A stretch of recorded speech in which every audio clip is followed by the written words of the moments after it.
Good evening. I call this June 15th meeting of the Paducah Planning and Zoning Commission to order, and I ask that you join us as we say the Pledge of Allegiance. I pledge allegiance to the flag of the United States of America and to the republic for which it stands, one nation, under God, indivisible, with liberty and justice for all. Thank you. Mr. Summer, call the roll, please. Mr. Benberry, Mr. Bradford. Here. Mr. Morrison, Ms. Pollard. Here. Ms. Schramke. Here. Mr. Wade. Here. Chair Castillas. Here. Mr. Wade, would you read the minutes motion, please? I move that the reading of the minutes for the May 4, 2020 meeting be waived and the minutes of said meeting as prepared by the secretary be approved as written. Second. Second by Pollard and Schramke. Are there any corrections, changes?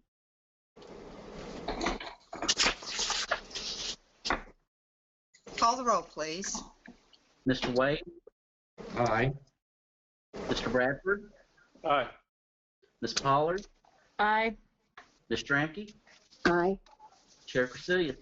Aye. Ms. Pollard, I believe you have our first new business case. I move that the board receive and file the application of William Sanders for the proposed re-subdivision of property located at 898 Friedman Lane. I further move that the requested waiver of public hearing and the dedication of streets not be given and approval of the submitted plat not be granted. I further move that the following findings of fact be adopted as part of said denial.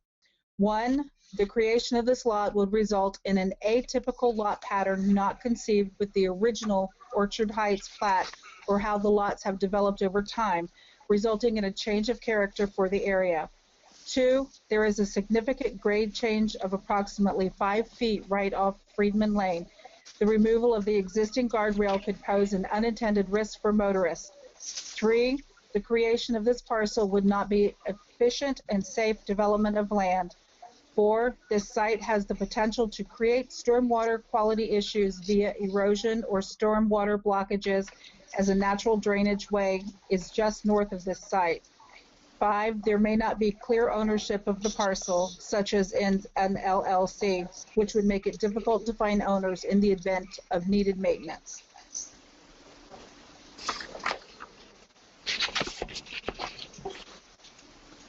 Thank you. Do I have a second? Second. It's by Paul Bradford. Thank you all. Is noted in that findings of fact, staff does have some concerns with this waiver. There is a guardrail next to the site, and safety should be of utmost importance on that. There's a grade change of about 5 feet right off Friedman, and it slopes back at a 5.12% slope to the rear of the lot. There is a drainage way just north of this site. It will remain on the petitioner's property, but it could become blocked with leaves, dirt, stuff like that, where it's important to keep those drainage ways open. And in cases like that, it is important to note exactly who the owner is.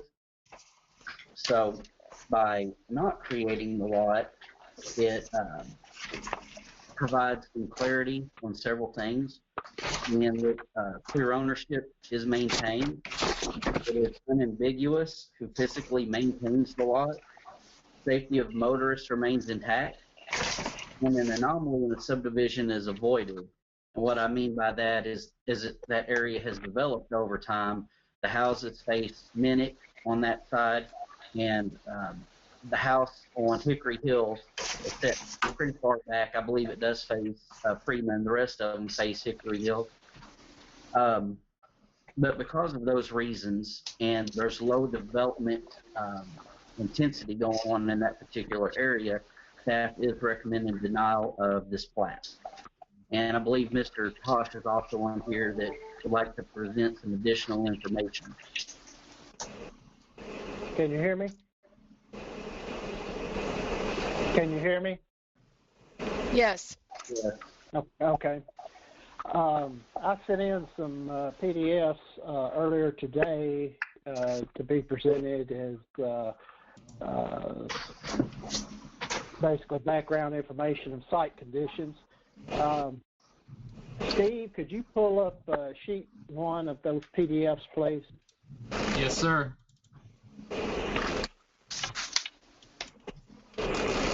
Coming right up. All right, thank you. Could I ask a question at this point? Yes. I'd like for you to introduce yourself so that we can let everyone know who we're listening to. And anyone that presents to us, that would be a good idea. Please introduce yourself. I'm sorry, I couldn't understand what you said. I had a lot of background. She's just asking for you to present yourself formally, Rick. Oh, okay. All right. My name is Rick Tosh. I'm with Dummer Surveying and Engineering Services, and we've been employed by Mr. Sanders to survey and subdivide this property as you see it presented to you. This is a 1.54 acre tract as it currently exists. Has 318.6 foot of frontage on Freedman Lane, has 199.82 foot of frontage on Minnick. Mr. Sanders' house fronts Minnick Avenue, although his address is on Freedman Lane. The property that we propose to cut off would front Freedman Lane, have 100 foot of frontage, contains 0.45 acres, has a lot ratio of 1:2, which is a standard size lot. This does meet all the requirements for R2 zone. On this sheet 1 showing site conditions, we have laid in a proposed residence, just generic footprint, 3,100 square foot residence, showed setback from the right-of-way of 75 foot, showed a 57 foot rear yard. The closest side yard corner would be 12 foot. And you can see that we've shown a 12-foot wide driveway entrance, and it would be located on the southern portion of this lot. And for the simplicity of directions, I'm going to, for this, I'm going to assume Freedman Lane is running north-south. So when I refer to north, south, east, west, just orient yourself to Freedman Lane. That'll make things a little simpler. The property to the south of this proposed lot is owned by Mr. Jonathan Hines. He owns the residence there. You can see, as Josh said, it fronts Freedman Lane. And there is a driveway access coming into his property located just to the south of our property. There is a guardrail along Freedman Lane and along the portion of our property as well. It would require the development of this driveway. It would be similar to the driveway that's located on Mr. Hines' property. There would be a return. Yes. There would be a return.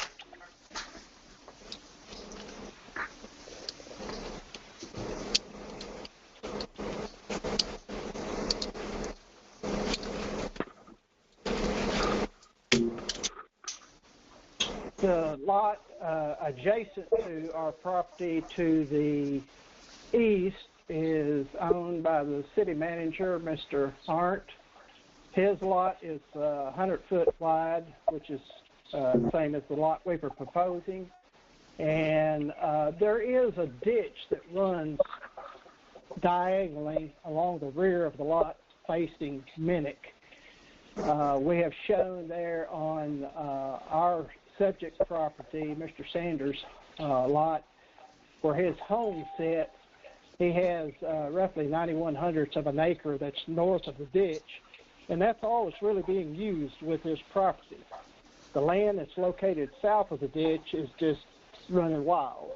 It's a wooded area, a lot of undergrowth, It's not maintained at this point in time. It's just sitting in its natural state. And that's the same as most all of the lots that face Minnick, where there is the creek running through it. The lot to the east of us, Mr. Arndt's lot, his property is pretty well occupied just to the creek, and what's south of the creek is just a wooded, undeveloped area of the lot. There was some concern about road grade that needs to be addressed. The existing entrance on a Jonathan Hines property is very similar to what we would have for this proposed lot. Steve, if you would pull up PDF sheet 2, please.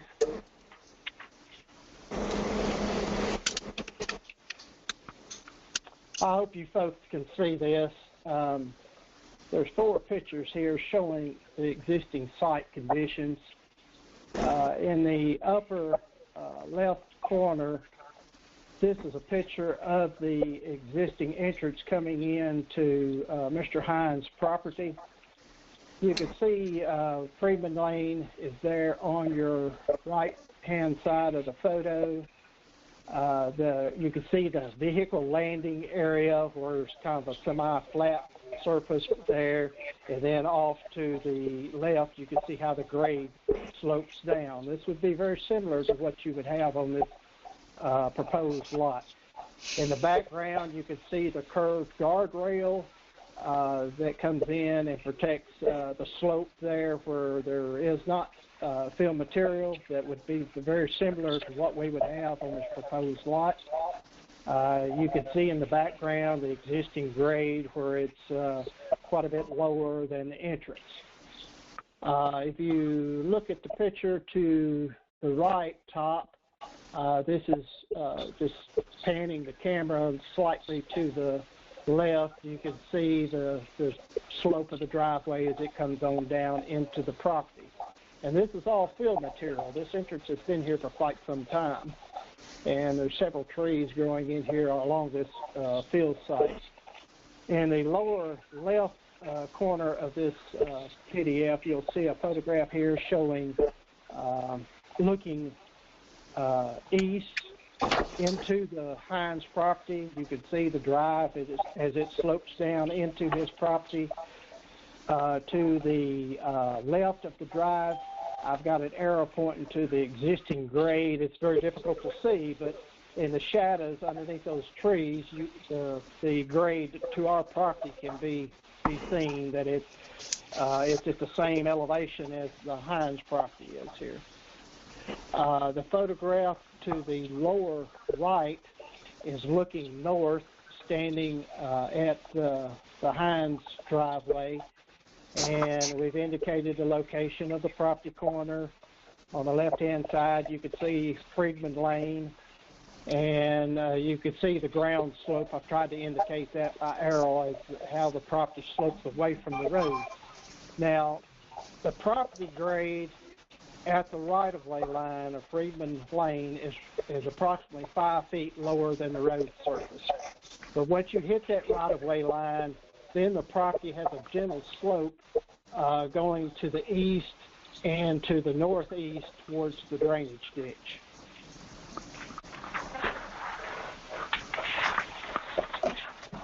Steve, if you would pull up the last PDF, number 3, please.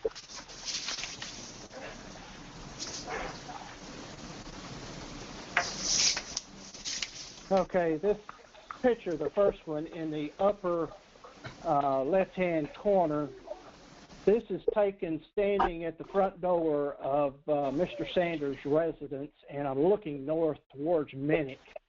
You can see how his driveway slopes significantly from Minnick down into his property. As well as on the left-hand side, you can see Freedman Lane, how it's elevated above his property. This slope on this driveway you see here is very similar to what would be in place on the new lot that fronts on Freedman. also might add that all the houses located on the south side of Minnick Avenue have this same situation where all the drives slope down into the site. There are a total of 6 residents on the south side of Minnick that has this condition.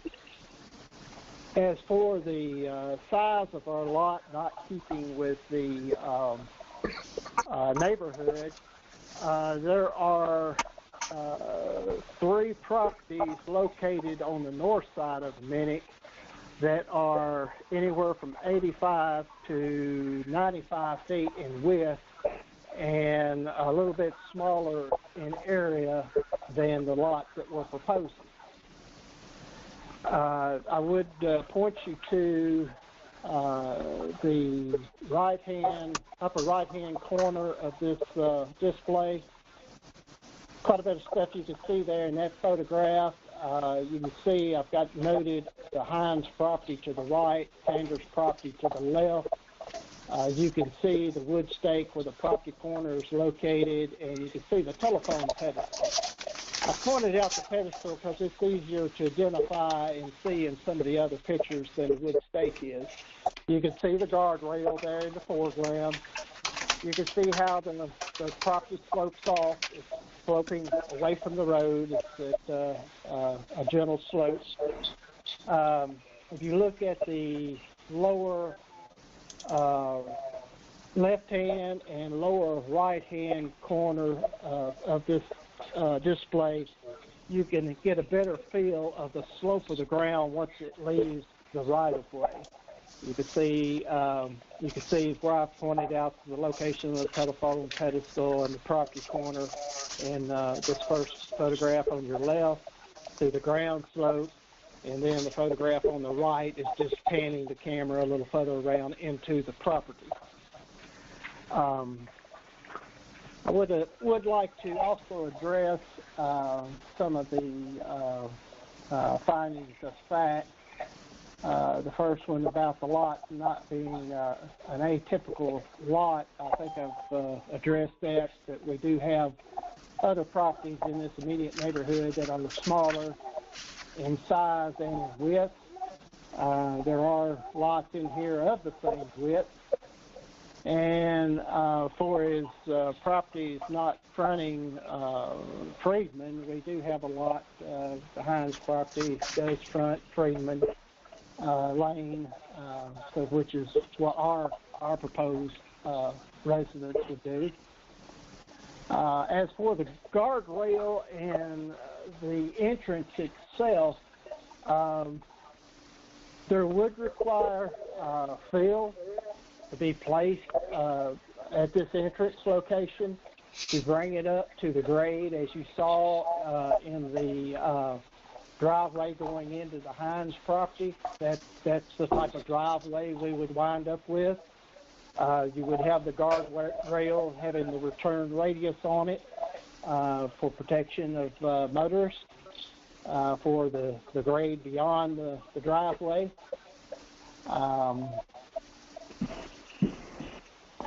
Let's see.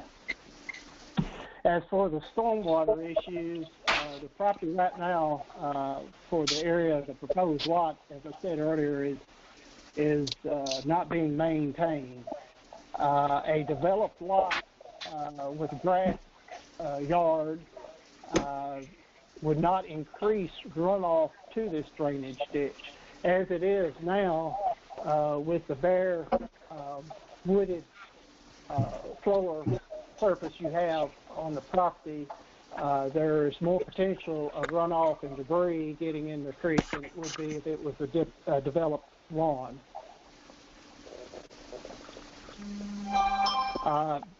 As for item number 5, the clear ownership of the parcel, I really don't know how to address that because I really don't understand the objection here as to how you wouldn't know who clear ownership is. If the property sold to someone, that information is going to be recorded at the PVA office as well as the courthouse. I don't know how to answer that question. If you have questions regarding this, I will be glad to entertain them.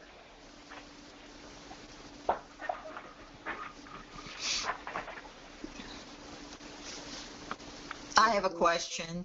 Yeah. If this land was developed, and I'm assuming if a house was built, they would want a paved driveway going into this particular property, would that not increase the runoff?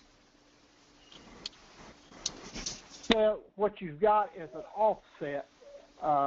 With grass, you have less runoff than you do with hard surface or bare ground.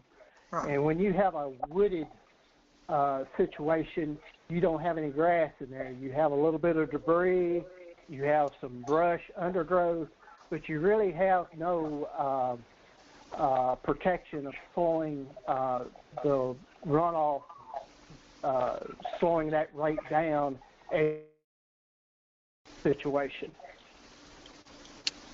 So yes, the hard surface would increase it, but the grass would decrease it.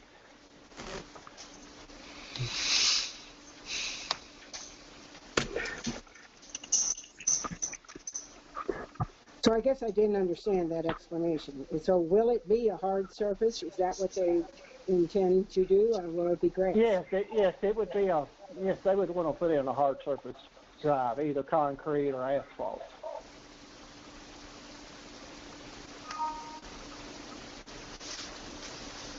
We're talking about a 12-foot wide standard driveway.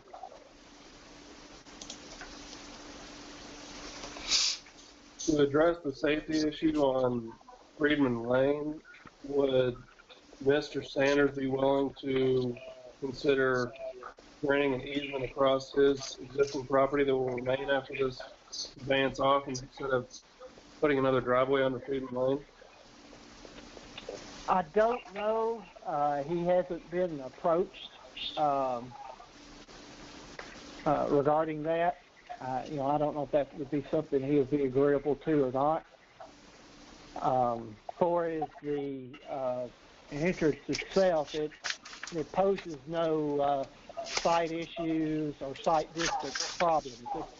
This street is posted at a 35-mile-an-hour zone, and there's no site distance issues there.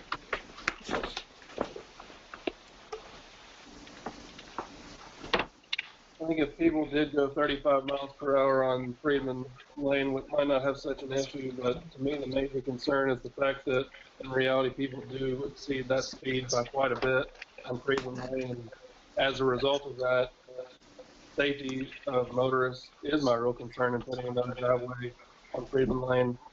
I wish that a lot of the ones that were already there were not there. Well, that's a policing issue there for the speeders. The site conditions that we are to design by are based on the posted speed limits.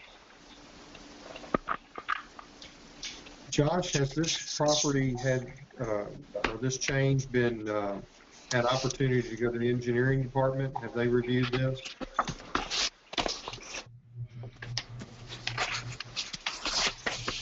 Josh, I've got you unmuted, but we can't hear you.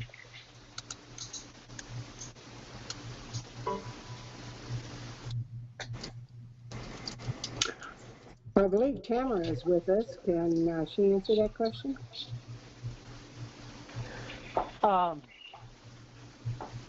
I'll use a phrase that Rick Murphy likes to use quite a bit. He said, anything can be built if you throw enough dollars and dynamite at it. So, for as the development of this property, it can be done, and as far as the entrance, it can be built to a manner which would make it a safe entrance. Well, then the second part of my question was going to be, are there any conditions that would preclude the issuance of a building permit for this property? I don't know how close it sits to the ditch, if it would be in a flood zone or things like that. It's not in a flood zone. The ditch is on the parent track. If you, Steve, would you put the first PDF back up, please, sheet 1? And if you would, zoom in, if you can, on the area of the lot.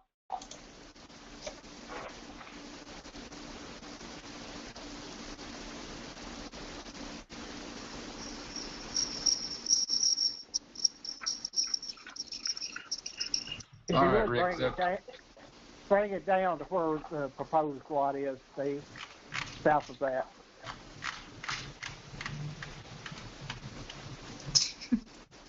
Whoop, wait a minute. Go back up a little. There you go. Right there. There you go. All right. It's kind of difficult for you to see, but you can, you see where it says 12-foot wide entrance. All right. To the right of that, you can see a proposed building footprint.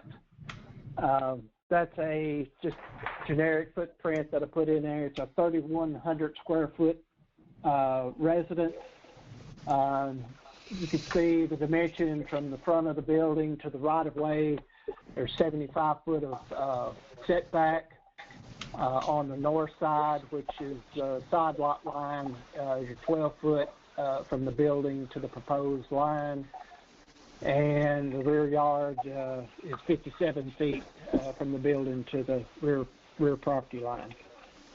And of course, on the south side, there's a significant distance from the building to the property line to the south. So the property can be developed, and it can be a nice-sized residence put in there. 3,100 square foot is a ground floor footprint. That wouldn't include a second story if it had one. Okay, can you all hear me now? Yes. Okay. Were you going to answer his question, or? Yeah. I thought I did. Mr. Wade, if you could repeat No, the I'm question. talking about Josh. Oh, I'm sorry. Josh, I was asking if this has come up in front of the engineering department, if they had any comments or recommendations on it, if they have looked at it. They looked at the entranceway that, yes, there would have to be a significant amount of fill to be put there to connect to it, is what I had heard back from engineering. But as far as planning staff as well, there's a couple things that I would like to point out, that there's a couple lots around Oxford and Londonderry that have not sold because of stormwater issues where it pools and water runs through. And we don't want to get into another situation where that could happen. We are an MS4 community, which means that stormwater quality is important to us. That's mandated by federal law. So keeping that waterway clear is important to engineering as well as planning.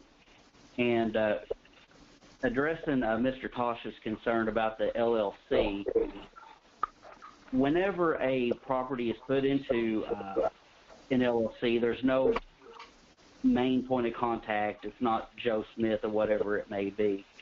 And not just in Paducah, but in cities across the United States, it's been relatively difficult to get a hold of property owners sometimes. In fact, if you go to a code enforcement seminar, they will tell you that LLCs are hard to deal with as far as finding ownership. So that is another reason that's pertinent to planning for the Planning Commission to consider. Josh, how does that relate to this particular piece of property? That seems to be generally applicable across all lots and all applications for waivers.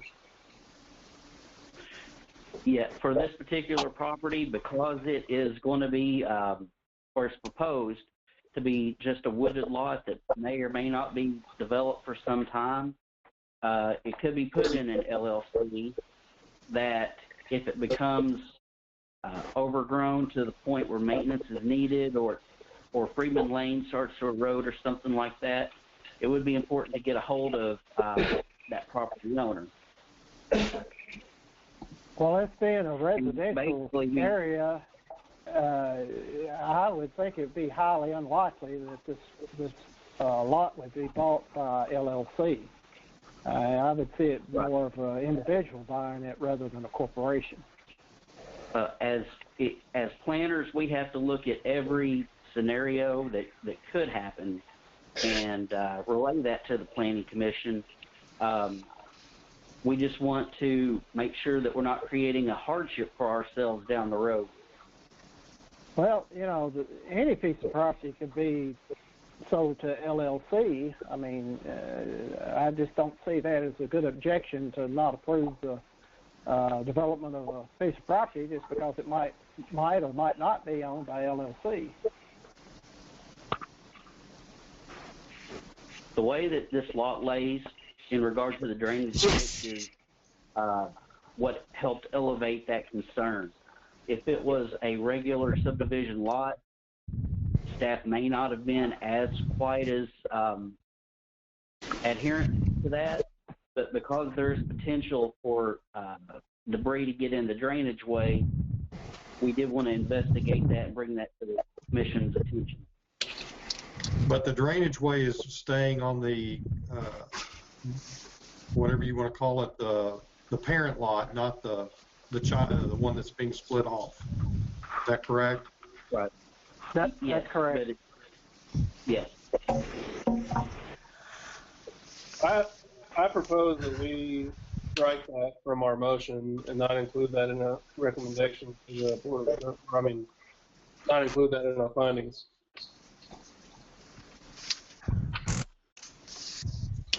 We have a motion that we strike that section from the motion as read. Which part are we striking? Number 5, regarding an LLC.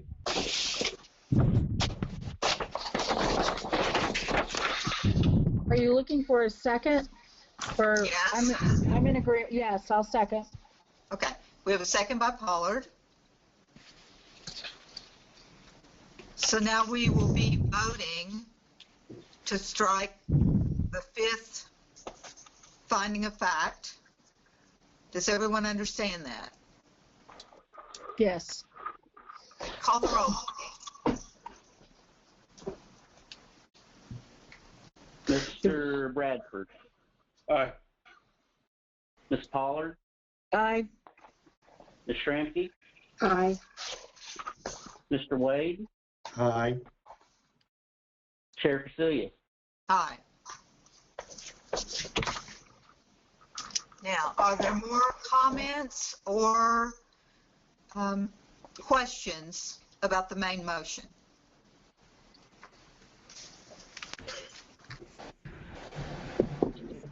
I can do anything.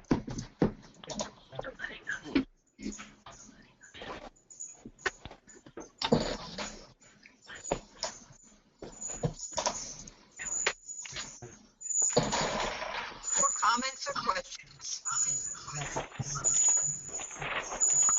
Are you ready for the question?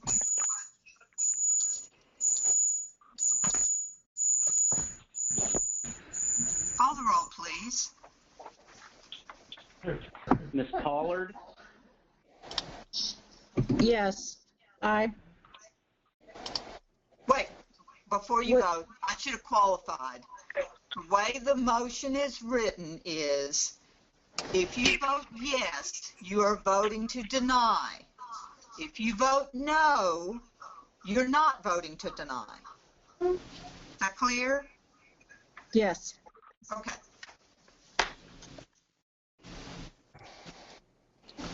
Call the roll, please. Shit. I just went out.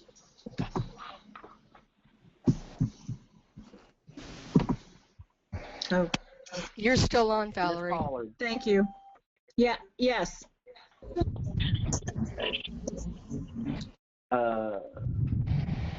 Ms. Schramke. Yes. Mr. Wade. No. Mr. Bradford. Aye. Chair Crecilius. Yes.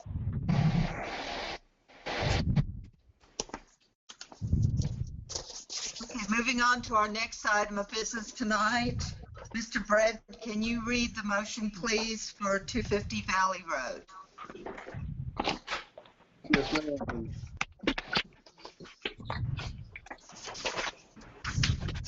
I move that the commission recommend to the Board of Adjustment case USE 2020-050 pertaining to 250 Valley Road for a conditional use not be approved. I further move that this commission make the following findings of fact and send them to the Board of Adjustment along with said denial recommendation. 1, this is not a development of an open nature as evidenced by the lot coverage. 2, the tree canopy has been lost. 3, the living space of the structure is 6,356 square feet larger than the living space of the largest neighboring home. 4, a positive recommendation should only be made when the proposed development keeps within the spirit and intent of the City of Paducah zoning ordinance and surrounding neighborhood characteristics. In this case, there is no duplex or multifamily development in the vicinity. 5, the future land use map adopted as part of the City of Paducah comprehensive plan shows this site as neighborhood conservation. A multifamily structure at this site would not be keeping with the recommendation of the comprehensive plan for the site to remain in character with the general vicinity. Second. Second by Pollard, second by Wade. Here's what we're going to do. We have several people who have already sent in emails pertaining to this particular item. Those have been included in the record. They've been sent to all the commissioners. They've also been sent to the applicant. We have people who want to speak tonight, and we want to give them that opportunity to each speak. We also have the petitioner who would like to speak, along with the person who is helping him develop the property. So here's what we're going to do. We're going to have this open up the hearing. We're going to allow the petitioner to speak, then and his professional representative. After they speak, we'll let everyone in favor of the petition speak. That will be limited to 5 minutes each. Then after that, we will allow everyone who is not in favor of the project to speak. That will be limited to 5 minutes each, and you can see the time code that's up there. Then we'll be presenting the staff report, and then we'll be rendering a decision. Now, there is one caveat to this whole thing, and that is that I must recuse myself because the petitioner is my insurance agent. So I'm recusing myself and now turning the meeting over to Ms. Schramke. Thank you, Kathy, and we will proceed now by asking the petitioner to present the application. Josh, did you have words that you wish to say prior to him presenting? I was just going to go over what this petition actually is. It's a conditional use permit recommendation that goes to the Board of Adjustment. This is not a rezoning or a variance or anything of that nature. What a conditional use is a land use that could potentially be granted if it keeps within the confines of the zoning ordinance and in accordance with what a conditional use statutorily means. So I just wanted to point that out of what is being considered for the recommendation, and I'd like to turn it back over to you, Madam Vice Chairman. Okay, well, we will ask the petitioner to speak, and I will ask that everyone that speaks to us, please introduce yourself and your relationship to this issue. So, the petitioner, are you ready to tell us about this? My name is Chad Byer. I'm with I-5 Design Group. We represent the Wises and the Henschels as designers. We were engaged by Mr. Wise and the Henschels in 2018 and started design on this project at 250 Valley Road. And that project went on pause for a little bit, and in February of this year, the project came back alive, and we started to re-engage on the project to design a multifamily residence for 250 Valley Road. In March of 2020, we reached out to Josh in planning, letting him know that there's potential for this project at 250 Valley Road and that it was potentially a multifamily residence. We had at that time done research of statutes and code. We understand and understood at that time, and still today, it is zoned R1, which will allow for a multifamily residence, and with conditional use, could be permitted as multifamily, along with potentially daycare or other occupancies. But this particular instance, there was potential for multifamily for 3 families. The intent of this project was for primarily 2 residences that would house Mr. Wise and his significant other on one side, and the Henschels and their family on the other. So this is ultimately one large extended family, but 2 primary residences in a duplex type situation that from road frontage would look like a large single-family home. The conditional use that we're requesting is for approximately 1,000 square foot apartment that is attached to their garage. At this point in time, it's unclear if that would be occupied immediately.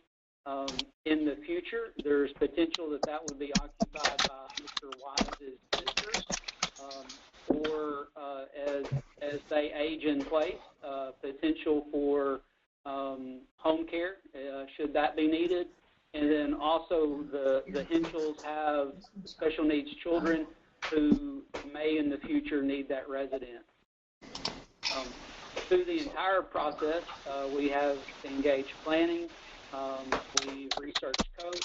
We believe the home as it's designed, with the exception of the conditions, meets all zoning restrictions. It meets current building code, and is in keeping with the neighborhood. I will say I understand, and I've read through all of the concerns. I understand and appreciate them. I appreciate the process and getting to be a part of it. My concern in most of the comments that I've read is there's a lot of misinformation. As Josh said, there's no zoning change requirement being requested or required. The sizes of the home that has been presented in most of the comments are incorrect. The accurate data, the lot itself is less than 25,000 square feet. It's 24,798 square feet. The total footprint of all structures is 7,910. We have a total impervious surface of 16,620, which is approximately 67% of the lot. That leaves 8,783 square feet of pervious surface. I've also had conversations with Rick Murphy. Engineering has reviewed the project. He does have concerns. The Wises and the Henschels are aware that if this proceeds, with or without conditional use, that engineering is required, and they're aware of that. And so if, regardless of the results of conditional use, if the project proceeds as a duplex, which is permitted by statute, if it proceeds, the civil engineer will be engaged. If it proceeds with permission or with conditional use, civil engineer will be engaged to address stormwater runoff. The last thing I really want to speak to, and then I think Judge Henschel is going to speak as well, is the character of my client. I feel like in most of the comments that I've read, honestly, it hurts me a bit because they're good people. They care about the neighborhood just like each of you do. I feel like that the misinformation and their intent and hasn't been misrepresented. They care about the neighborhood. It was one of the first things that when we sat down to start designing for this property was their love of Valley Road, and that's why they wanted to be there. It was by no means to degrade property, to hurt property values. It's a place they care about.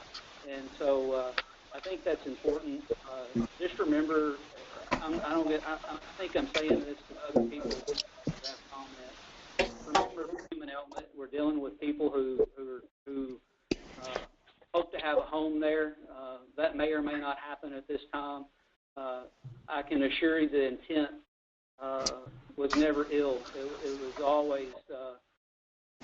It was always promising and coming from a good place.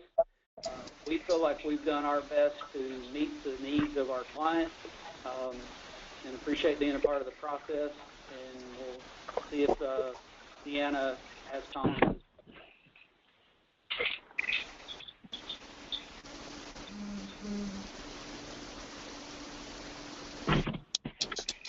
Do we have any questions from the Planning Commission?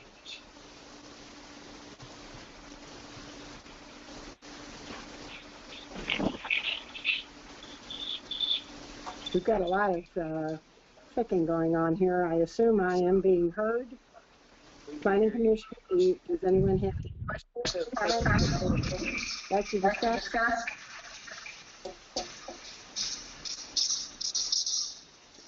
If there's no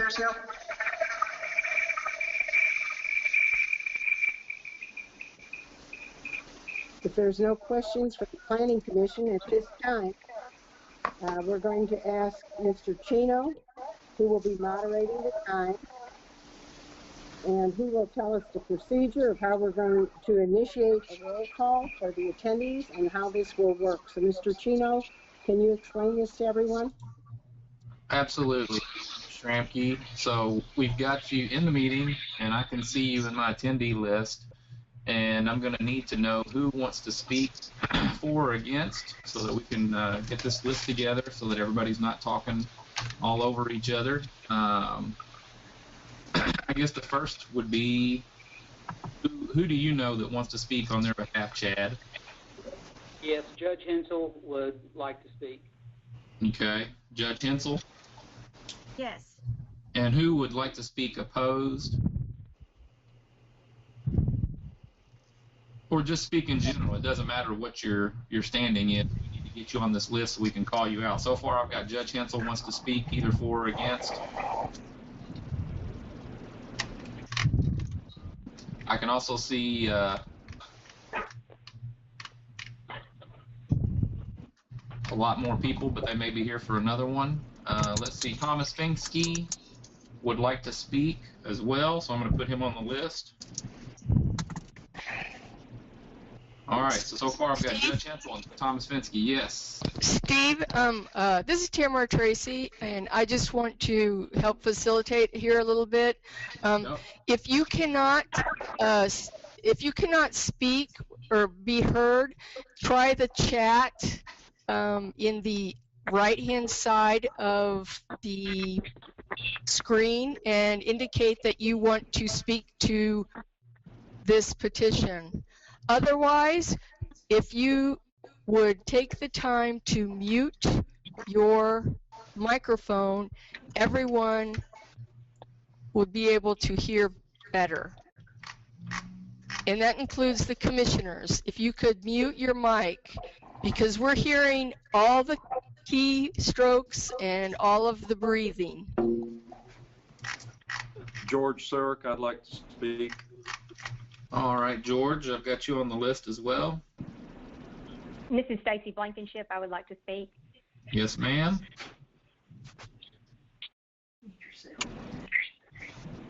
All right, and I'm also looking at the chat log. The chat log. I don't see anybody else. Anybody else that's not announced themselves? Please do so at this time.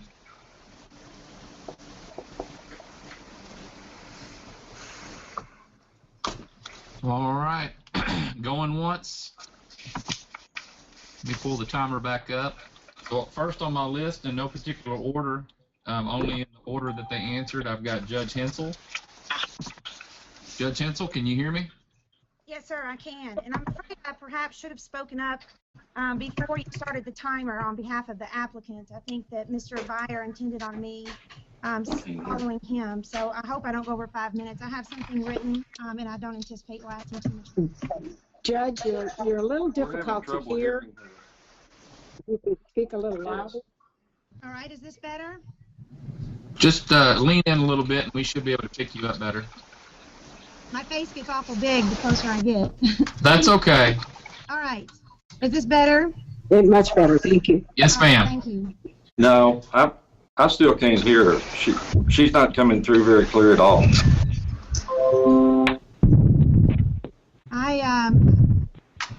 I don't know what else to do here. I've been on Skype all day without any issues. I suppose I'll go ahead. I can certainly submit my written statement following the meeting, if that is appropriate. My name is Dean, and John Wise, the owner of the property, is my father. I am a current resident of Valley Road. Well, I'm sorry, we just can't hear anything she's saying. Can everyone else hear? You are very quiet, ma'am. I can't hear either. Mr. Cirque having a hard time hearing? Judge, I know you're uncomfortable about leaning forward. You really don't look that much larger, but if you could lean forward just a little bit, I think it would help. Great. All right. My name is Deanna Henschel, and John Wise, the owner of the property, is my father. I am a current resident of Valley Road. I live on the other side of George Cirque with my husband and our 4 children. I appreciate the opportunity to speak about this request, and I understand this meeting is about the sole issue of this small 2-room residence attached to the garage. I was initially hoping to be pretty silently involved in the project. I love living in Valley, and I don't want to damage any of the relationships that I have. However, after receiving some of the correspondence that has been submitted, We're having...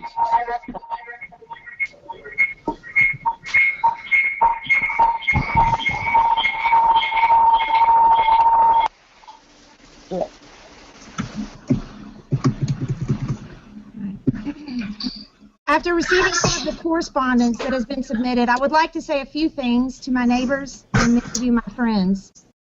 First, I hope that you will listen to this meeting tonight with an open mind. The information that has been shared about my father's plans and intentions, what I believe, have been blown out of proportion. There is no question that the real estate proposed is a very large residence, to say the least. I do believe, though, that there is a human component and that this is an important part of the consideration. After my father, John Wise, purchased the lot on Valley Road, he came to my husband and I and asked if we would be interested in considering a multi-generational family home. His thought process was that he is soon to be retired and has typical health concerns. We have several children that will likely be lifelong dependents and require extra care. He proposed to build a home designed where we can all live together and take care of each other, but also enjoy our own space and privacy. From the very first conversation that I had with my dad, I questioned whether something like this could fit and be built on the lot that he had purchased on Valley Road. He responded by engaging one of the most highly recommended design firms in our community, I-5, to evaluate the idea and give us feedback for this very purpose. We shared what we would want to see in a home, and we inquired whether or not it would be appropriate to be built on Valley. From the very first conversations, protecting the integrity of Valley Road We just lost her. A design was created. At some point during the design process, my father had the idea to add a pool house type feature to the garage so his sister, who visits regularly from Missouri, could have a place to stay and possibly reside upon her retirement. This has been and remains an idea, but is not a critical part of moving forward with the home. While there has been nothing shared about the size of the home, the small add-on to the garage is the only issue for the committee tonight. In the many discussions about how to proceed with the creation of this unique family home, it was suggested by multiple people that we call this additional residence a pool house, which would not violate any proposed zoning laws, and we could go straight to building. It was upon my insistence, which was not met with any hesitation, that the right thing to do was to city our exact intention. Someone could possibly live in that residence in the future and go about things the right way. It is my nature to be a rule follower, and no rules have been violated up to this date, nor will they be moving forward.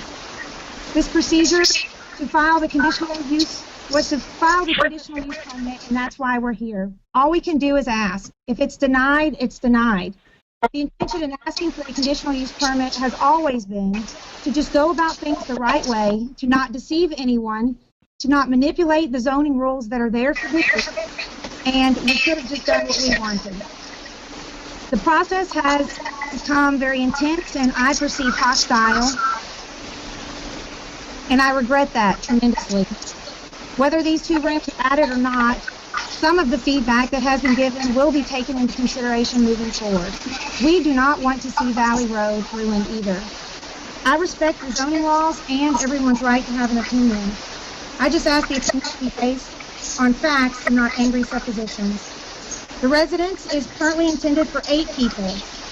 It is designed to be ADA compliant, hence the elevator, and of course an engineer will be consulted and hired to address any stormwater issues.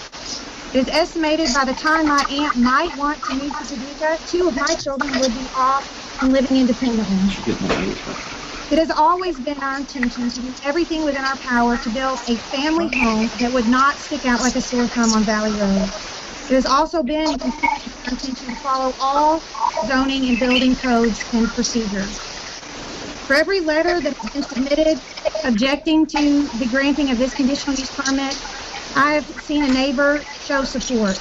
I walk on Valley Road almost every evening with my children and my dog.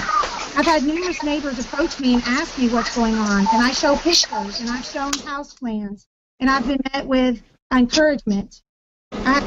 Several of the folks that are here today are those neighbors I've spoken with.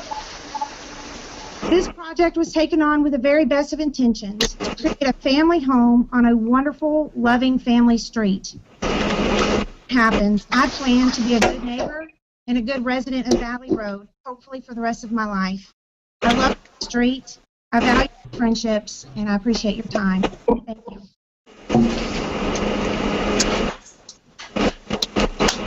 All right. I've got on the list next Thomas Fensky. And Lorraine, you've got a lot of feedback, so I'm going to keep muting you. Okay, that's fine. I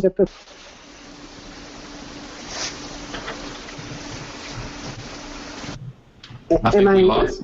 Go ahead, Lorraine. I think it was wise to allow Judge Hensel the extra few seconds because we did have a lot of problems listening and a lot of feedback, so that was good. Thank you for letting her complete her statement. Yes, ma'am. And I'll open it towards the end of the 5-minute timer so you can make the decision about when we stop exactly, okay? Okay, thank you. All right. Fensky's, can you hear us?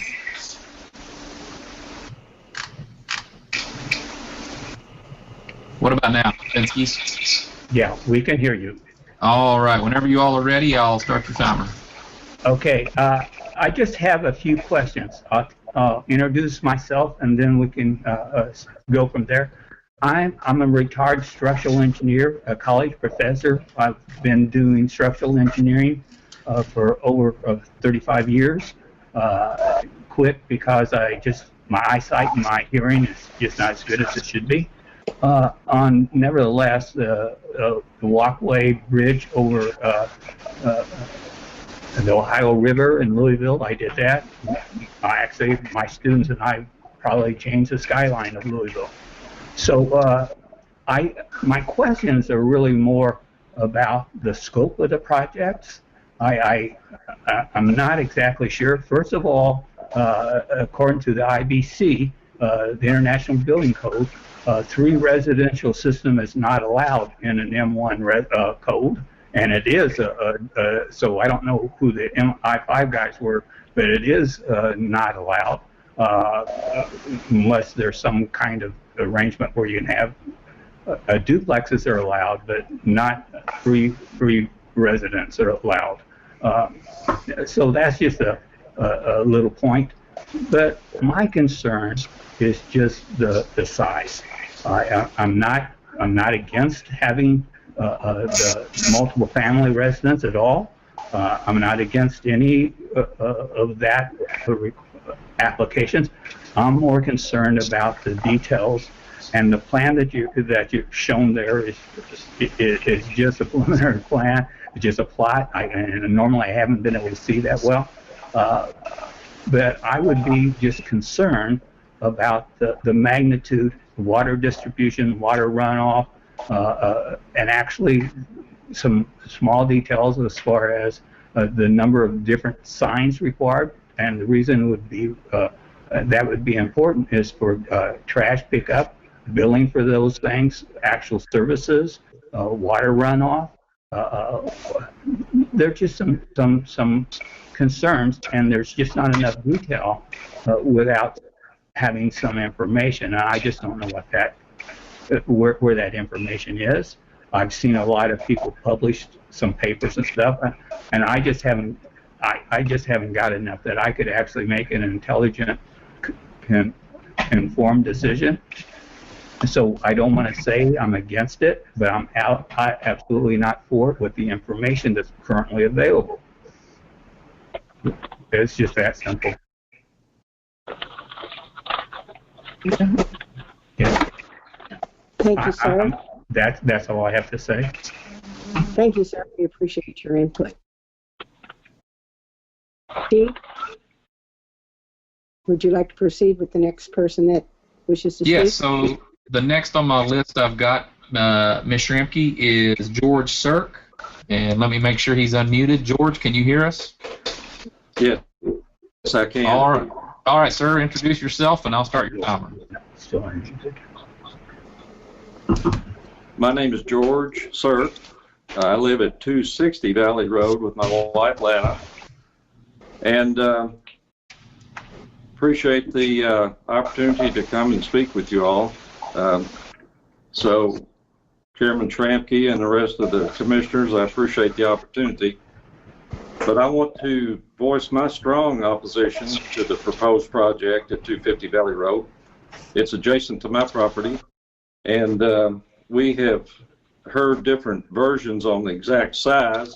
I took my numbers from best I could from what was submitted by I-5, and whether we have a few differences in the size or not, we can agree that it's a humongous project. And it is a half-acre lot. I have a survey of it. It's around 25,433 square feet. And I think that when you get up to 16 or 17 or 18,000 square feet of impervious surfaces, you've got water runoff issues, and I think a hydrological study should be required to determine the ramifications of that.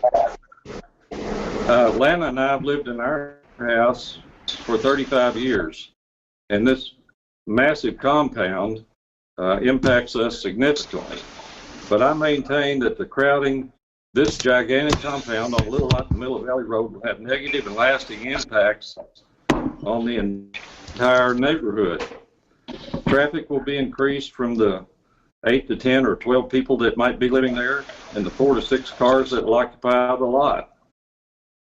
And I have strong worries about the pets and the children that would be playing up and down Valley Road. And long term, the property has the potential to become a huge multifamily rental property. When the extended family someday moves on, the property would have very little appeal to buyers and would most likely become a blighted, rundown white elephant that would be attractive only to short-term tenants. I've been involved in real estate brokerage, development, and appraisal business for about 49 years, and I think that even though Mr. Wise is reportedly spending a lot of money on this project, that does not equate to market value. In fact, the project will have a negative impact on my property and the general neighborhood as well. Our home's listed on the Kentucky Historic Register as a landmark deemed worthy of preservation. It's designated as the McKinney House after the family that built it in 1929. In real estate terminology, this situation is called economic depreciation or external depreciation. And that is the loss in value of a property caused by forces that are outside the subject property but which impact it negatively. I have some other concerns. I noticed that the plans submitted to the city were not drawn by an architect. They did not have an architect's stamp. I think they should be consulted to be sure the plans are acceptable. He no doubt has plans to have an architect stamp them, but something could be missed. And finally, the conditional use for a triplex should be denied, and frankly, the duplex, although it's apparently legal, is so big that the land to building ratio is off the charts. There are presently no duplexes on Valley Road, and the proposed duplex is so large that it in no way conforms to the character of the neighborhood. The zoning laws are to protect property owners and their investments from negative influences in order to preserve their financial and quality of life interests. And the Zoning Commission should resist all efforts to erode that protection. Mr. Wise may have very good intentions, but he should not build this huge compound on Valley Road. He should build it somewhere else on a bigger lot. Thank you very much.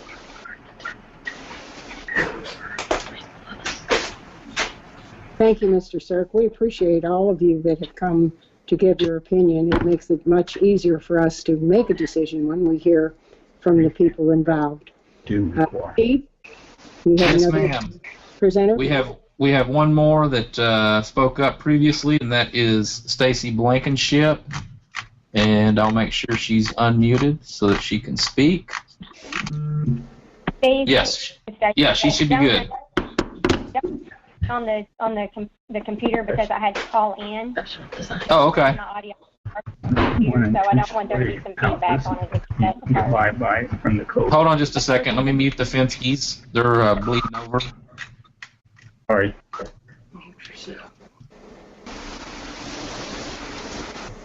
All right, Stacy, whenever you're ready. Okay, can you all hear me? Yes, ma'am. All right.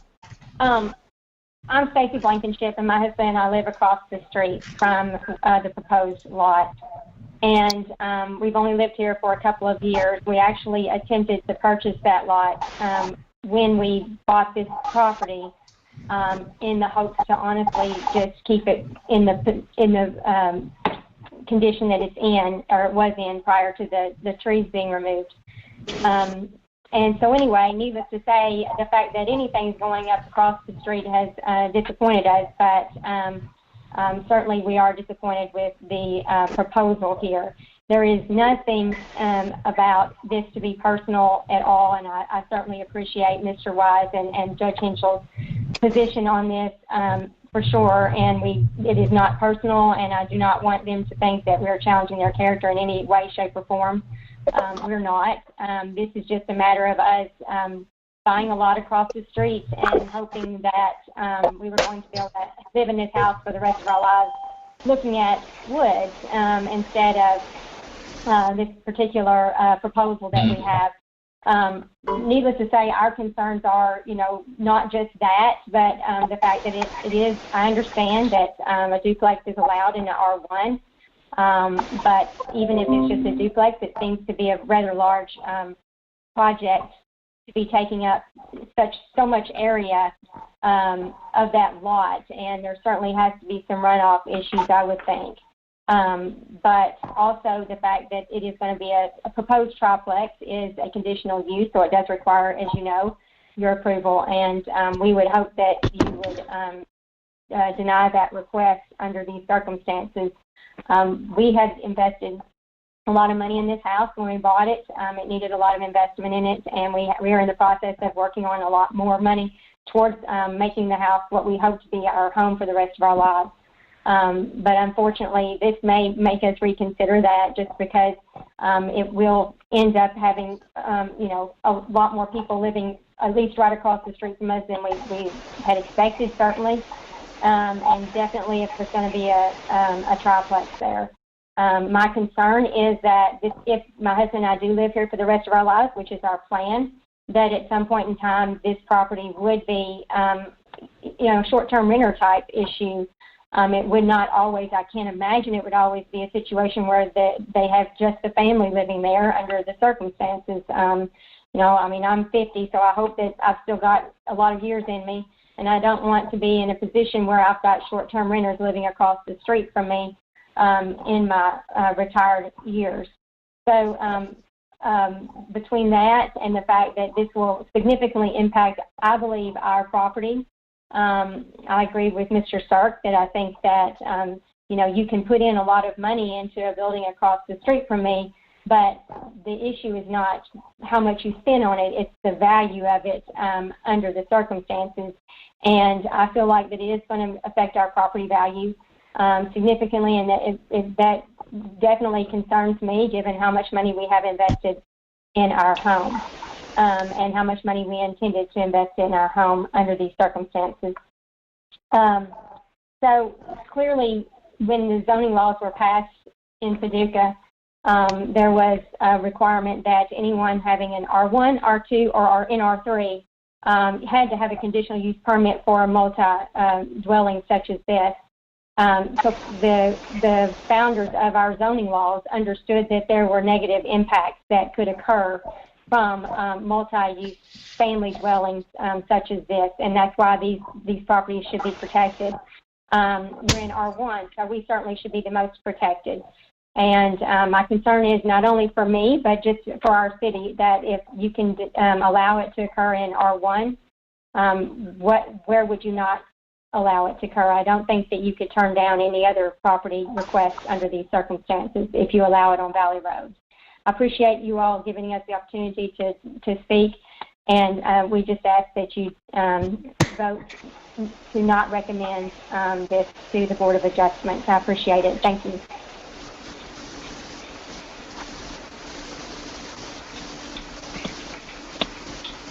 Thank you very much. Do we have anyone else, Steve, that would like to speak? I've got nobody else on my list that spoke up, and I have nothing else in the chat log, so I think you are free to proceed. Okay, at this point, Josh, I would like for you to give us the staff report and staff recommendation, if you will. Thank you. Staff does have concerns with this development, some of which was outlined in your findings of fact in the motion. This is a significant development. When you look at just living space of the structure, it is 6,356 square feet larger than the living space of the adjacent home at 260 Valley, which is 4,376 square feet. Just as far as the actual area to be occupied, not actually what's under roof. Whenever we look at a recommendation to the Board of Adjustment, what is specifically said in the zoning ordinance is that the conditional use should be consistent with the spirit, purpose, and intent of the chapter, will not substantially and permanently injure the appropriate use of neighborhood property, and will serve the public convenience and welfare. The second set of, this set of findings does not seem to further the conditional use recommendation to be positive.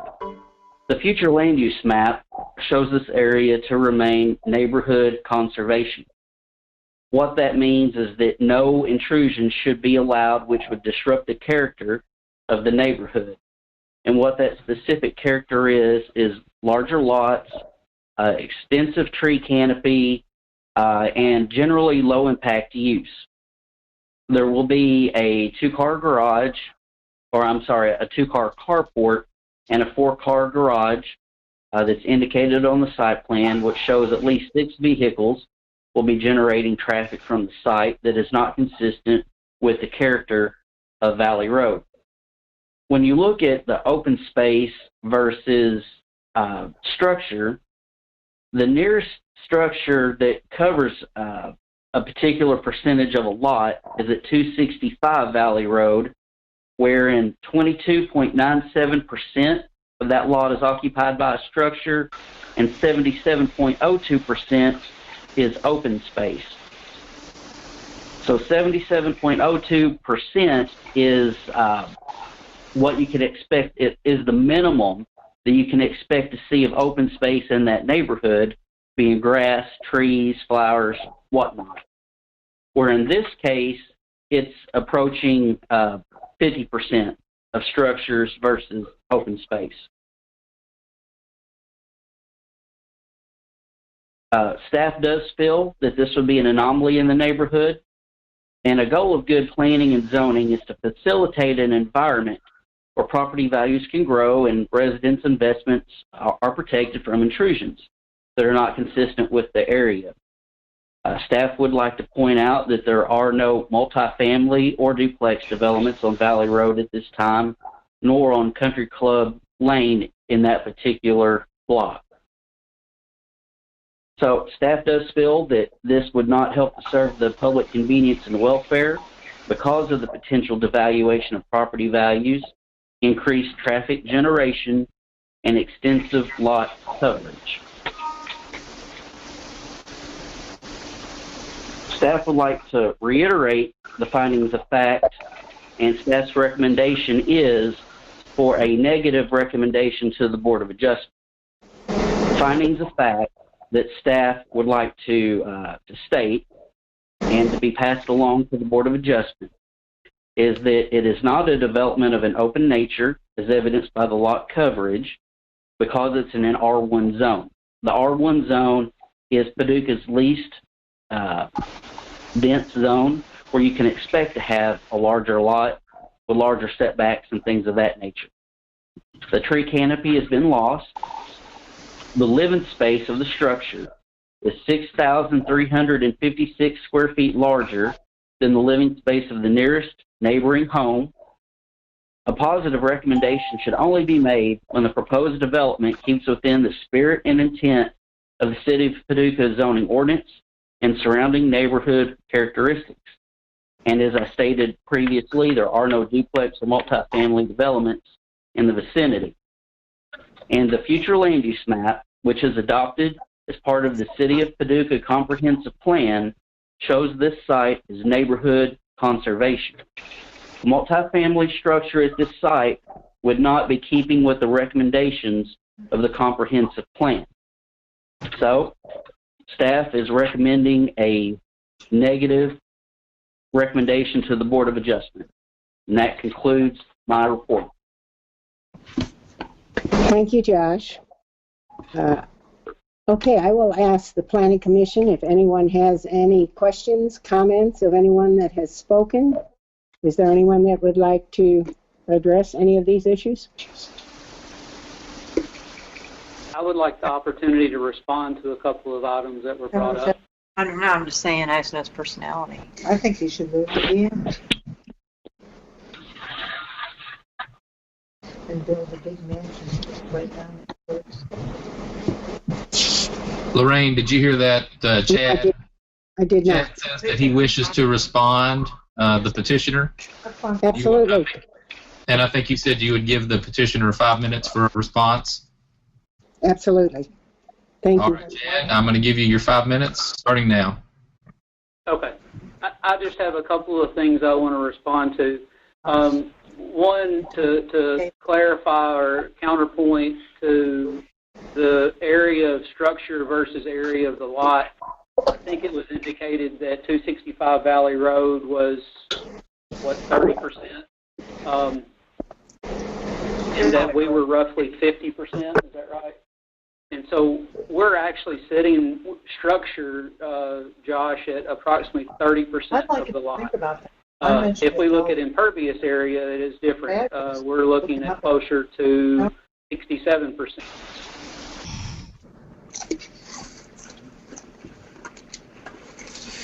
There's the other lots kind of. Can you guys hear me now? Sorry, Chad, go ahead. So we're actually about structure percentage 30% of the lot. It's honestly, it's irrelevant in regards to the conditional use permit, but there's a couple of people who've brought up code issues that I want to address. Mr. Sirk brought up architectural stamp, and then Mr. Finsky also brought that up in his comment. In Kentucky, a residence can be built or can be designed without an architectural stamp, up to 10 units. It is not required. However, should it be required, we have an architect on staff and they'll stamp the drawing. So that's a non-issue, and it really has nothing to do with whether they get a conditional use permit. Additionally, Mr. Rapinski referenced IBC. IBC does not apply to this project. Kentucky Building Code, the residential building code does. Not bad season. So I just want to offer clarity to those things. The primary thing probably of importance is the percentage of building structure to lot, which is actually closer to 30%. That's all I have. Thank you, Chad. Thank you. Again, any comments or questions from Planning and Zoning Commissioners? If none, Paul, I believe you have the motion for this. Before we do that, Josh and Chad, what's the difference between Josh's numbers and Chad's numbers on the structure, the percentage of structure? Josh? I was looking at what was referenced on the plans as 12,000 some odd square feet, and I used 24,700 and some change square feet of lot based on the PVA. So the difference there, Josh, and I understand your math, the difference there is looking at, are we looking at footprint, or are we looking at total square footage?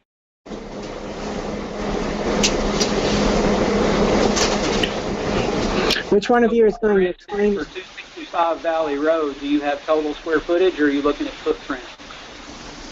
Yeah, For I use open total square footage. So we're taking into account addition if there's more than one floor in your numbers? No. Yeah, Josh? that's what I did. Yes. Can I ask this, maybe simplify it a little? Chad, what is the total percentage of dwellings or buildings on this lot pertaining to the size of the lot? Sure. Total percentage of structure to lot, we're doing math real quick. And are you including the pool on that? So I can tell you total impervious surface, which is actually probably a more important number, but I'm not sure if Josh has a comparable number for adjacent lots. Well, I guess I'm asking of the lot, how much of it will be used? And that be the house, the structures, the pool, how much is being used of that lot? Of the 100% lot, what percentage is structures, pools, etc.? Yeah, we're at 67%. How much, I'm sorry? 67%. Chairman Schramke? Yes. If you look on page 4 of the written staff report, at the bottom of the page, you will have all of those computations that are done consistently in comparison with the proposal. So you have an apples-to-apples comparison at the bottom of page 4. That's exactly what I was looking for, but here it appears to me that he just told me there'd be 67% of structure, so therefore he's saying 32% is open space as compared to these others that are 91%, 92, 89. Am I thinking that correctly? Josh, I have to ask a question. just for clarity, are you calculating impervious surface or structure? Just structure, not impervious. And so I've given you structural numbers. I'll give you a different percentage. So is my question correct? If you're saying 67%, then 33% is open space. Is that correct? As opposed to, as Tamara pointed out, the bottom of page 4 where it says open space and all these other dwellings range from 85% to 92% of open space. Is that correct? We have approximately 51% open space based on structure alone. Oh, okay. It's how much? 51? Yes, ma'am. Okay, so that compares to the 85 to 92 that they provided us of all these other dwellings on Valley Road and Country Club. Yes, ma'am. I think that was just... Valerie, did that help? Did that explain? Yes. Yes, ma'am. Thank you. Any other comments or questions from Planning and Zoning? Okay, Paul, you have the motion to be introduced. It's already been introduced and seconded. Thank you, Kathy. Sorry. So at this point, see, we need you. At this point, call the roll. Josh? Well, let's remind everybody, too, that if you vote yes, you're voting to deny. If you vote no, you're not voting to deny. Okay, do we all have that? So if you vote yes, you're voting to deny this going forward to Board of Adjustment. If you vote no, you're saying it can go forward to Board of Adjustment. Well, the recommendation, if you vote yes, you're voting for a negative recommendation. If you vote no, you're voting for a positive recommendation. Okay, it's the same thing that I just said, isn't it? That's what you just said. Chairman Casarius, could I ask you to mute your mic since you've recused yourself?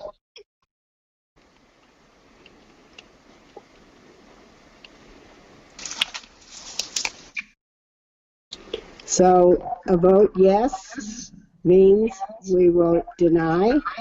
A vote no means we do not deny. Josh, would you call the roll? Mr. Bradford. Aye.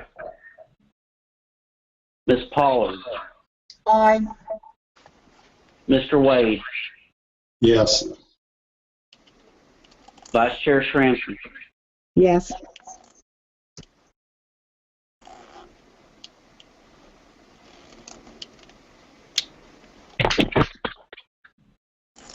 Thank you all. At this point, Kathy, are you unmuted? Can you join us and take care of the rest of the meeting?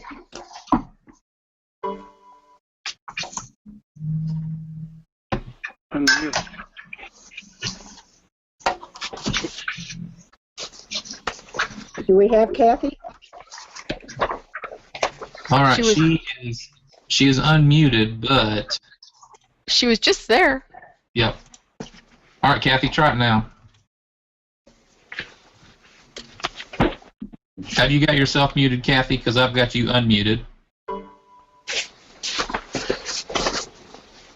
No, it's dropped her.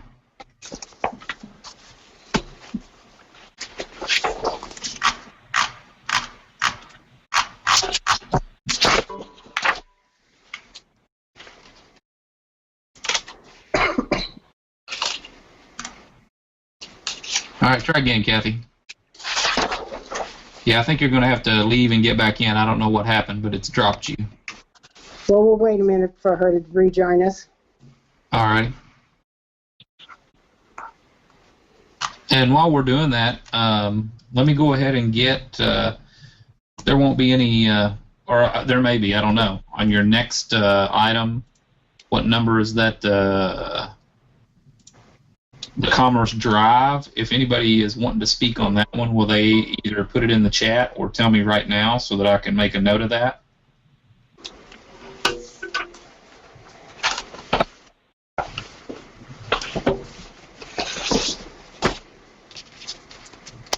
And you'll have a minute until Kathy gets back in here.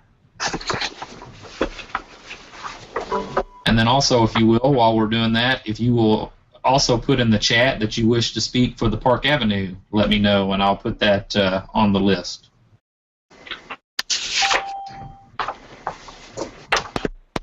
All right. There's Kathy. Kathy, are you back? Thank you. Technology, it's a wonderful thing. Yeah. Thank you very much, Ms. Shramke, for handling that. That was very well done. Mr. Wade, could you please read the Maxon Road proposal? Yes, I will. It's also known as the Commerce Drive proposal. I move that the Planning Commission recommend to the City Commission case ZON 2020-052 pertaining to 5802 Commerce Drive be rezoned to the M1 zoning classification. I further move that the following findings of fact be adopted. Public utility installations are permitted in all zones in the city. The majority of Commerce Park is zoned M1 light industrial zone. An existing tree line would help to screen the site. The water tower would fulfill a necessary improvement to the water pressure in the Cairo Road pressure zone. And the proposed rezoning to the M1 classification is in compliance with the City of Paducah Comprehensive Plan. Is there a second? Second. Second by Pollard.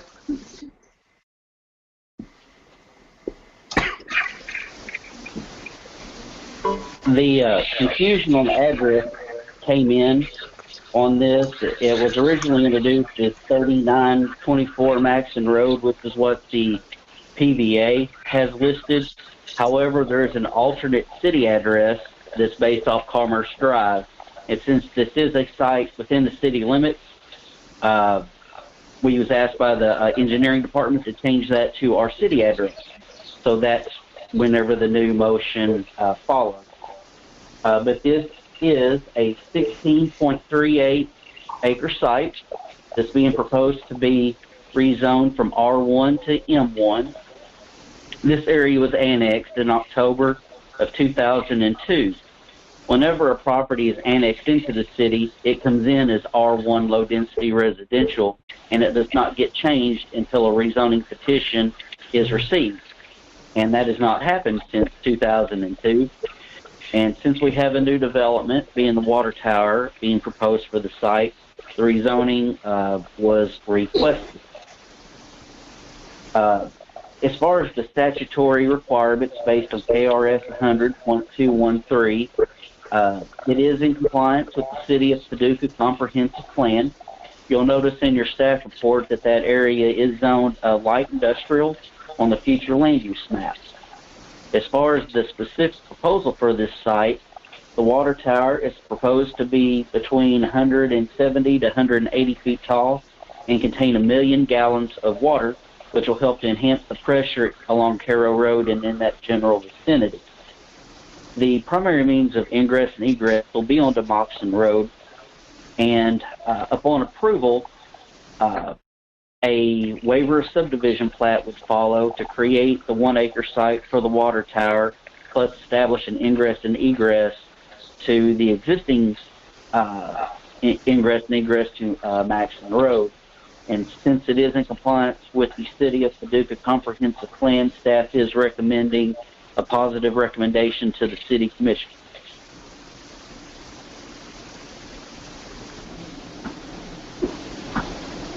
Other questions or comments?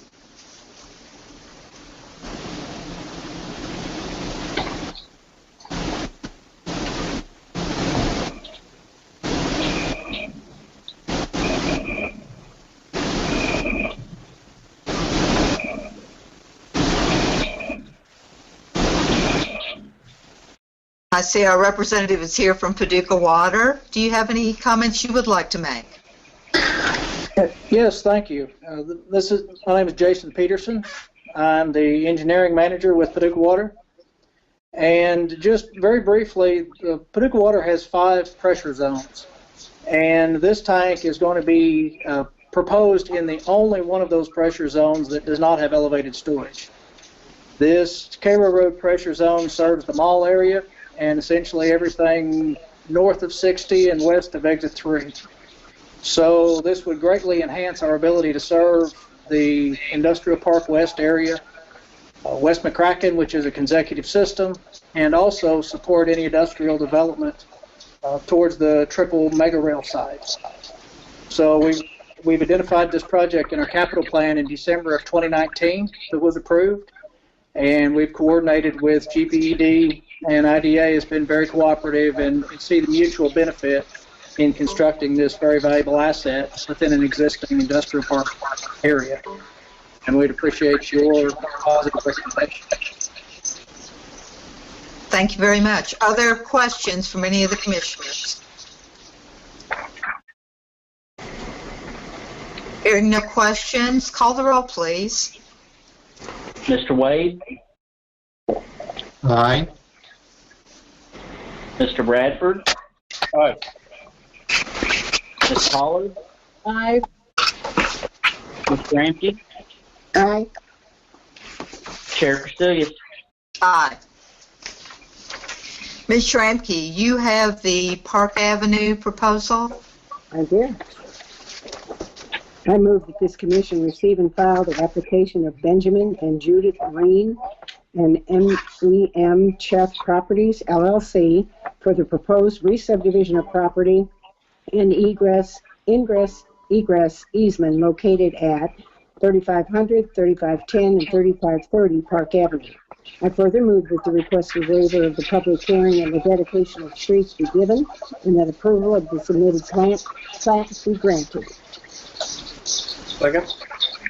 Second by Bradford. The waiver is meant to turn two lots into 3, as shown on your plat. There was a little bit of a holdup on the plat that stemmed from some confusion in 2018. The state of Kentucky Department of Transportation used to own Parcel C, and a building was constructed over it. So it took a little bit of time for that deed to happen between the state of Kentucky and the petitioner. And now that that's happened, they are proposing these 3 new parcels. Staff does have a few comments, one of which is to put meets and bounds on the ingress and egress off Allen Lane. That way it's not ambiguous where that ingress and egress lies. And also, you'll see at the top where it says Hinkleville Road, that should say Park Avenue. This is not Hinkleville Road out that far. Those were the only 2 comments that staff had. Other questions or comments?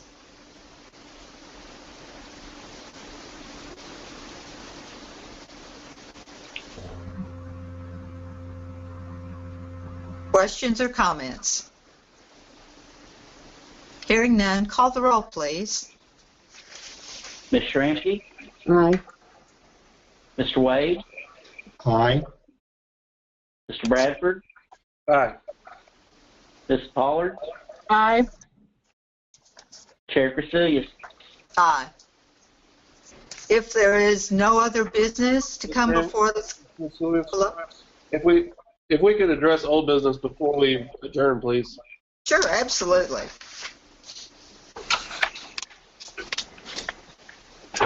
Josh, can you give us an update on the pending tabled cases in our old business? Yes, I'd be glad to. We will be addressing the old business whenever we start meeting in City Hall again, which we anticipate to be in July or thereafter. So we're leaving it on the table until we can get a better idea of when we're going to be meeting in City Hall.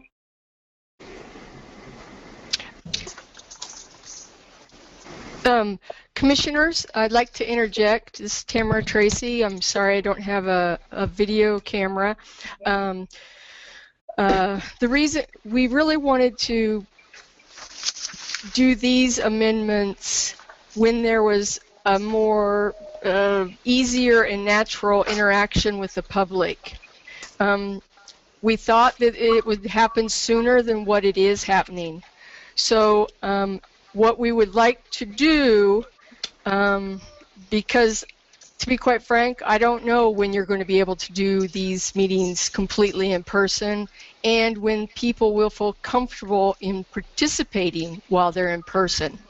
So we want to maybe go ahead and docket these cases maybe for your next meeting if that is okay, and we would send out additional notice further in advance in a way that people can maybe get more comfortable with the virtual nature of our meetings.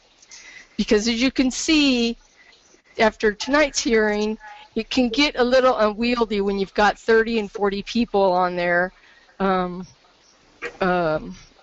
And I know that if we would have been in person, you probably would have had more people testifying at these cases. Ordinance amendments are important because they have wide-ranging impacts. And so we were really hoping that we could afford the public better involvement. But we also don't want to just sit on our thumbs the whole time. So we're trying to walk that balance. And so we'd like to try to have them go forward unless you think we should wait a little bit longer. We kind of wanted to put that up for your thoughts and suggestions. We've already had this particular proposal, I believe, since February. Is that not true? Which one are you speaking of? The ordinance change for the? Yes. Okay, I've got the sign, and then we've got the rezoning ordinance. Well, the sign is what I'm talking about, which we had discussed having a amendment, text amendment. Yeah, we've got that ready to go, and then the next one following it is well, actually, you've got the ordinance that will allow the alternative rezoning method.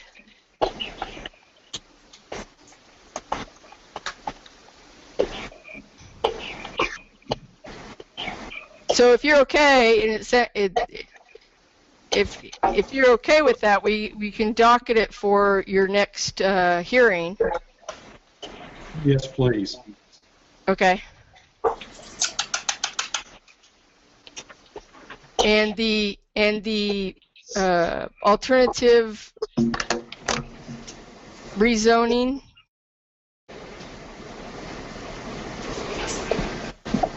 I don't see any reason why we shouldn't address both. I'm sorry, I didn't catch that. I just said that I don't see any reason why we shouldn't address both if we're going to address either one of them. Right. I think that if we had a text amendment about the sign, they probably would not pursue the proposed zoning change. Right. And that's why we're going forward with the text amendment.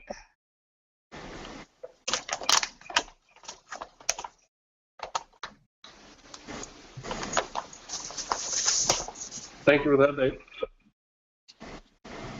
Are there any other questions or information that you all would like to bring up? If not, then this meeting, if there's no other business to come before the commission tonight, then we stand adjourned at 7:23. Thank you all very much for your patience tonight. Thank you.